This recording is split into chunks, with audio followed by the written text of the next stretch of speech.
नमस्कार, मी दिनेश कांजी. आपण बघताय न्यूजडंका. 6 महिन्यापूर्वी ज्योती मल्होत्रा या तरुणीला झालेली अटक आपल्याला आठवत असेल. युट्यूबरच्या बुरख्याआड ही तरुणी पाकिस्तानसाठी हेरगिरी करत होती. तिच्या चौकशीमध्ये अनेक धक्कादायक बाबी समोर आल्या. तपास यंत्रणांच्या हे लक्षात आलं की ही एकटी नाहीये. एक खूप मोठं जाळं आहे, जे जाळं पाकिस्तानसाठी भारतामध्ये बसून हेरगिरी करत आहे. एक व्यापक कारवाई सुरू झाली. हे जाळं मोडून काढण्यासाठी अनेक ठिकाणी धरपकड झाली. याच कारवाईच्या दरम्यान पानिपत येथून नोमान इलाही या तरुणाला अटक करण्यात आली. हा तरुण ISIच्या एका अधिकाऱ्याच्या संपर्कात होता. विविध ॲपच्या माध्यमातून तो त्याच्याकडून सूचना घेत होता आणि त्या सूचनांचं अत्यंत तंतोतंत पालन करत होता. भारतामध्ये लष्कराचे जे विविध तळ आहेत त्याची माहिती पाकिस्तानला पुरवण्याचं काम हा नुमान इलाही करत होता. या चौकशीमध्ये ज्या अधिकाऱ्याचं नाव समोर आलं ते नाव भारतीय सुरक्षा यंत्रणांच्या अत्यंत परिचयाचं होतं. 12 वर्षापूर्वी हे नाव त्यांच्या कानावर पडलं होतं. हे नाव होतं इक्बाल काणा, ISIचा अधिकारी. पाकिस्तानमध्ये जे बनावट नोटांचं रॅकेट चालतं त्या रॅकेटमधल्या प्रमुखांपैकी हा एक होता. भारतामध्ये नोटबंदी जारी झाल्यानंतर पाकिस्तानमध्ये जावेद खनानी या तस्कराने आत्महत्या केली होती. परंतु त्याच्या आत्महत्येनंतर सुद्धा बनावट नोटांचं हे जे रॅकेट आहे ते चालू राहिलं, कारण ही गादी चालवत होता इक्बाल काणा. या इक्बाल काणाच्या कारवाया तपास यंत्रणांच्या लक्षात आलेल्या आहेत, तपास यंत्रणांच्या समोर उघड झालेले आहेत. परंतु त्याचा चेहरा मात्र अंधारात आहे.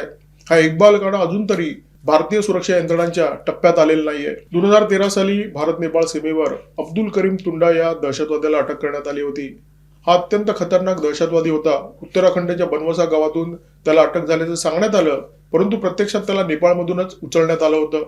त्याच्याकडे पाकिस्तानी पासपोर्ट सापडला, काही कागदपत्र सापडली आणि चौकशीच्या दरम्यान अनेक महत्वाच्या बाबी तपास यंत्रणांच्या हाती आला.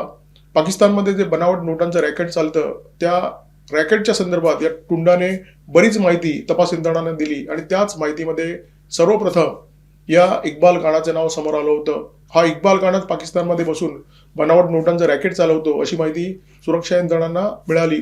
मुंबईमध्ये 1993 साली जे सकाळी बॉम्बस्फोट झाले होते त्या प्रकरणातला एक आरोपी म्हणजे हा अब्दुल करीम टुंडा. स्फोटानंतर तो फरार झाला. काही काळ पाकिस्तानमध्ये, दुबईमध्ये, नेपाळमध्ये त्याची भटकंती सुरू होती. अखेर तपास यंत्रणांनी त्याला नेपाळमध्येच धरला.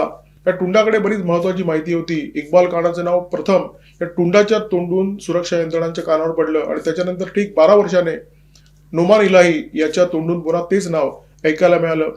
हा टुंडा पाकिस्तानमध्ये बसून उत्तर प्रदेशमध्ये पाकिस्तानी हिरांचं एक जाळं निर्माण करत होता आणि त्याच्यासाठी प्रचंड पैसा खर्च करत होता. त्याच्या प्रयत्नांना यश सुद्धा आलं होतं. 32 वर्ष तो पाकिस्तानमध्ये बसून बनावट नोटांचं रॅकेट चालवत होता. त्याच्यामुळे त्याच्याकडे पैशाची कोणत्याही प्रकारे कमी नव्हती. 2013 साली जेव्हा अब्दुल करीम टुंडाला अटक झाली तेव्हा देशामध्ये UPAचं सरकार होतं. बनावट नोटांचा धंदा तेजीत होता. नरेंद्र मोदी देशाचे पंतप्रधान झाले नव्हते. 2016 सालची नोटबंदी झाली नव्हती. जावेद खनानी हा पाकिस्तानमध्ये जिवंत होता. तो बनावट नोटांचा धंदा जोरात चालवत होता आणि या धंद्याचे जे म्होरके होते ते होते दाऊद इब्राहिम आणि ISIचा अधिकारी इक्बाल काणा. महिन्याभरापूर्वी गोव्यात नार्कोटिक कंट्रोल ब्युरोने एक खूप मोठी कारवाई केली आणि या कारवाईमध्ये दानिश मर्चंट उर्फ दानिश चिकना या दाऊदच्या हस्तकाला अटक करण्यात आली. महिन्याभरापूर्वीची गोष्ट सांगतोय. याच्यावरून तुमच्या एक गोष्ट लक्षात येईल की दाऊदचं जाळं भारतामध्ये अजूनही शाबूत आहे. ते जाळं मजबूत आहे आणि त्याच्या तुकड्यावर पोचलेले अनेक पोलीस अधिकारी, अनेक सरकारी अधिकारी आजही त्याची मदत करतायत. म्हणजे दाऊदचा प्रभाव कमी जरी झालेला असला तरी तो संपुष्टात आलेला नाहीये. या दानिश चिकनाला नार्कोटिक कंट्रोल ब्युरोच्या अधिकाऱ्यांनी अटक केली. तो दानिश मुंबईच्या डोंगरीमध्ये ड्रग्जची फॅक्टरी चालवायचा. काही महिन्यापूर्वी त्याला राजस्थानमध्ये सुद्धा अटक झाली होती. काही काळ सजा भोगून तो बाहेर पडला होता आणि पुन्हा त्याने त्याचे धंदे सुरू केले होते. याचा अर्थ स्पष्ट आहे, दाऊद आजही बनावट नोटांच्या धंद्यात आहे. दाऊद आजही ड्रग्जच्या धंद्यात आहे.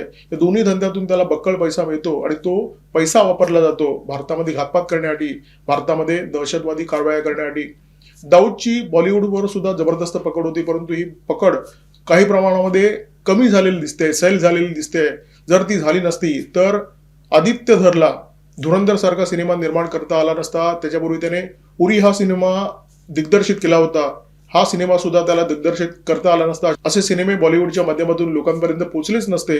बॉलिवूडमध्ये तेच सिनेमे निर्माण झाले असते जे सिनेमे भारत आणि पाकिस्तानच्या प्रेमाचं दर्शन घडवतात आणि हे चाटण प्रेक्षकांना चाटवण्याचा सतत प्रयत्न करत असतात. काळ हा अत्यंत शक्तिशाली असतो आणि जेव्हा काळ बदलतो तेव्हा परिस्थिती सुद्धा बदलते. भारत आणि पाकिस्तानची सध्याची स्थिती जर आपण पाहिली तर हे आपल्या चटकन लक्षात येऊ शकेल. नरेंद्र मोदी यांनी पंतप्रधानपदी विराजमान झाल्यानंतर बनावट चलनाचं जे रॅकेट होतं ते उद्ध्वस्त करण्यासाठी ताकदीने प्रयत्न केले. त्यांनी 2016 साली नोटबंदी केली. या नोटबंदीचे परिणाम तात्काळ दिसले. पाकिस्तानी तस्कर जावेद खानानी आणि पाकिस्तानमध्ये आत्महत्या केली, कारण बनावट चलनाच्या धंद्यामध्ये त्याचे कोट्यावधी गुंतले होते आणि नोटबंदीमुळे त्याचं जे नुकसान झालं ते भरून न येण्यासारखं होतं. त्याने आत्महत्या केली, परंतु बनावट चलनाचा हा जो धंदा आहे तो बंद झाला नाही, कारण खानानी या धंद्यातला एक महत्वाचा परंतु मोहरा होता. या धंद्याची सूत्र दाऊदकडे होती, इक्बाल कानाकडे होती आणि हे दोघेही जिवंत होते. पाकिस्तानमध्ये बसून बनावट चलनाचं जे रॅकेट आहे ते चालवत होते. आता तुम्ही म्हणाल पाकिस्तान हा अत्यंत भुके कंगाल देश आहे, परंतु तरी सुद्धा दहशतवादी पोषण्यासाठी पाकिस्तानला पैशाची अजिबात कमतरता भासत नाही. याचं कारण काय? कारण पाकिस्तानकडे दोन असे धंदे आहेत जे कायम बरकतीला असतात, जे धंदे संपवणं अत्यंत कठीण आहे. हे धंदे म्हणजे एक ड्रगचा धंदा आहे आणि दुसरा धंदा बनावट चलनाचा धंदा. हे धंदे इतके किफायतशीर आहेत, याच्यातून इतका पैसा निर्माण होतो की पाकिस्तान पुढची अनेक दशकं या दहशतवाद्यांना पोसू शकतो. नोटबंदीनंतर पुढच्या काही वर्षामध्ये भारतामध्ये बनावट चलनाचा जो प्रचार प्रसार होता तो नेमका कसा होता हे पाहणं महत्वाचं आहे. 2019 ते 2022 या काळामध्ये भारतामध्ये बनावट चलनाच्या प्रकरणामध्ये 26 गुन्हे देशभरामध्ये दाखल करण्यात आले. याचा अर्थ प्रमाण कमी झालं, परंतु धंदा सुरू होता. 2023-24 या आर्थिक वर्षामध्ये 2,17,396 बनावट नोटा पोलिसांनी जप्त केल्या आणि या चलनाची जी किंमत होती, जे मूल्य होतं ते साधारण 20 कोटी होतं. म्हणजे पूर्वीच्या तुलनेमध्ये अतिशय कमी, परंतु धंदा मात्र सुरू होता आणि याची सूत्र होती इक्बाल कानाकडे, दाऊद इब्राहिमकडे. पाकिस्तानच्या काळ्या कारवायांना रसद पुरवणारा हा जो बनावट चलनाचा धंदा आहे त्याच्यावर सुरक्षा यंत्रणांची कुऱ्हाड सतत चालत असते. परंतु या धंद्याला खऱ्या अर्थाने जर कोणी धक्का दिला असेल तर तो आपली जी ऑनलाईन पेमेंट सिस्टीम आहे त्यामुळे. कारण जर चलनाचा वापर कमी झाला तर अर्थातच बनावट चलनाची जी समस्या आपल्याला भेडसावते त्याची तीव्रता सुद्धा कमी होणार. नोव्हेंबरमध्ये IMFचा जो अहवाल जारी झाला त्याच्यामध्ये काय म्हटलंय की जगभरामध्ये जे ऑनलाईन पेमेंट वापरलं जातं त्याच्यामध्ये UPIचा वाटा 49% इतका आहे. 19 अब्ज व्यवहार झालेले आहेत आणि याचं जे मूल्य आहे ते 24.58 ट्रिलियन रुपये इतकं जबरदस्त आहे. म्हणजे किती मोठी व्याप्ती आहे तुम्ही बघा. 2021 मध्ये रोकडीवर आपण किती अवलंबून होतो? 81 ते 86% आणि 2024 मध्ये हे जे प्रमाण आहे ते 52 ते 60% इतकं कमी आलेलं आहे. म्हणजे रोख रकमेवर आपलं जे अवलंबित्व होतं ते किती कमी झालंय याची कल्पना करा. आपली अर्थव्यवस्था जशी जशी वाढत जाते तसं तसं बाजारामध्ये जे चलनाचं प्रमाण असतं म्हणजे नोटांची जी संख्या असते ती वाढत जाते. 1994 ते 2024 या काळामध्ये भारताच्या नोटांच्या संख्येमध्ये कशी कशी वाढ झाली त्याचे आकडे रिझर्व्ह बँकेच्या माध्यमातून नियमितपणे प्रकाशित होत असतात. 2094 ते 2004 या काळामध्ये आपल्या नोटांच्या संख्येमध्ये 17.5% वाढ झाली. त्याच्या पुढच्या वर्षामध्ये ही वाढ 16.5% इतकी होती. परंतु 2014 ते 2024 या 10 वर्षाच्या काळामध्ये आपली अर्थव्यवस्था वाढलेली असताना सुद्धा हे जे नोटांचं प्रमाण आहे ते फक्त 9.5% इतकं होतं. म्हणजे वाढ फक्त 9.5% झाली. आणि ही बाब अत्यंत महत्वाची आहे. आपल्याकडे जे डिजिटल पेमेंटचा आपण मोठ्या प्रमाणामध्ये वापर सुरू केलेला आहे त्याच्यामुळे प्रत्यक्ष नोटा जे आपण वापरतो त्याचं प्रमाण कमी कमी होताना दिसतंय. 8 नोव्हेंबर 2016 रोजी नरेंद्र मोदी यांनी नोटबंदी जारी केली. या नोटबंदीला आता 9 वर्ष पूर्ण झालेली आहेत. म्हणजे हा पण नोव्हेंबर महिना आहे, 8 तारीख उलटून गेलेली आहे. म्हणजे 9 वर्षाचा काळ नोटबंदीला पूर्ण झालेला आहे. नोटबंदीची घोषणा केल्यानंतर नरेंद्र मोदी यांनी चलनातून 1000 आणि 500च्या नोटा बाद केल्या. त्याच्यानंतर 500च्या नव्या नोटा आणि 2000च्या नोटा चलनात आणल्या. त्याच्यानंतर 2000ची नोट सुद्धा काढून घेतली.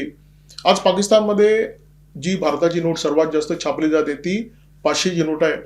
म्हणजे नोटबंदीचा दुसरा टप्पा राबवण्याची वेळ आलेली आहे. ही 500ची नोट जर बाजारातून काढून घेतली तर पुन्हा एकदा पाकिस्तानचं कंबरडं मोडणार आहे.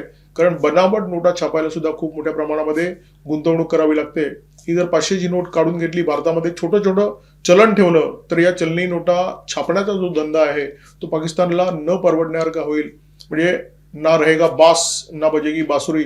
ISIच्या माध्यमातून इक्बाल काना आणि अंडरवर्ल्डच्या माध्यमातून दाऊद इब्राहिम आजही या धंद्यामध्ये सक्रिय आहे. दाऊदचे 2 हस्तक आफ्ताब भटकी आणि जावेद चिकना हे बनावट नोटांचा हा धंदा सांभाळतात. दाऊदचं जे साम्राज्य आज उभं आहे ते 2 पायांवर उभं आहे. एक तर ड्रग्स आणि दुसरं बनावट चलन. आणि या धंद्याला जेव्हा धक्का लागेल तेव्हा पहिल्या नोटबंदीनंतर म्हणजे 2016 साली जावेद खानानी यांनी जशी आत्महत्या केली तशी आत्महत्या दाऊदला सुद्धा करावी लागेल. भारताची अर्थव्यवस्था अशा प्रकारची आहे की 100% ऑनलाईन पेमेंट किंवा सगळे व्यवहार ऑनलाईनच्या माध्यमातून हे जवळजवळ अशक्य आहे. परंतु हे व्यवहार 80% पर्यंत 85% पर्यंत डिजिटल माध्यमातून करणं हे मात्र शक्य आहे. आणि जेव्हा करन्सी नोट म्हणजे चलनी नोटांचं जे प्रस्थ आहे ते अर्थकारणामध्ये कमी होईल, त्याच्यानंतर ही जी बनावट नोटांची जी वाळवी भारतीय अर्थकारणाला लागलेली आहे ती सुद्धा स्वाभाविकपणे कमी होणार आहे. त्याच्याआधी येत्या काळामध्ये डिजिटल पेमेंटचं जे प्रस्थ आहे, डिजिटल पेमेंटचा अर्थकारणावर जो वर्चस्व आहे तो वाढवण्याची गरज आहे आणि ते तुमच्या माझ्या हातात आहे. आपण जर आपले सगळे व्यवहार डिजिटल माध्यमातून केले तर या देशामध्ये एक खूप मोठी क्रांती होऊ शकते. 2016 नंतर तशी क्रांती झाली होती, परंतु त्याचे नेमके परिणाम काय झाले 100% अजून उघड झालेले नाहीये. पाकिस्तानमध्ये जे काही झालं ते बरंच काही आपल्या नजरेआड आहे. भारतातील काही नेत्यांच्या महत्वाकांक्षेने आणि या नेत्यांच्या भ्रष्टाचाराने दाऊद इब्राहिम निर्माण केला. आज तो भारताच्या भूमीवर नाहीये, पाकिस्तानमध्ये बसून भारताच्या विरोधामध्ये कारवाया करतोय. भ्रष्टाचाराच्या माध्यमातून जे जन्माला आले ते देशभक्तीच्या माध्यमातून संपू शकतात. आज अनेक असे देशभक्त आहेत जे अज्ञात आहेत परंतु पाकिस्तानच्या भूमीमध्ये कार्यरत आहेत. एकेकाळी अखंड भारताचा भाग असलेल्या पाकिस्तानच्या भूमीमध्ये हे भारताची सेवा करताना दिसत आहेत. इक्बाल काना असो किंवा दाऊद इब्राहिम या दोघांचे पत्ते या लोकांना निश्चितपणे माहिती असतील. ज्यांची निर्मिती भारतीय नेत्यांच्या भ्रष्टाचाराने झाली, भारतीय नेत्यांच्या महत्वाकांक्षेने झाली, त्यांची समाप्ती म्हणजे त्यांना कबरीत गाडण्याचं काम जे अज्ञात देशभक्त पाकिस्तानमध्ये कार्यरत आहेत त्यांच्या माध्यमातून निश्चितपणे होऊ शकते. भारतीय अर्थकारणाला जी बनावट चलनाची वाळवी लागली होती त्याची एक छोटीशी झलक धुरंधर या सिनेमाच्या माध्यमातून प्रेक्षकांपर्यंत आलेली आहे.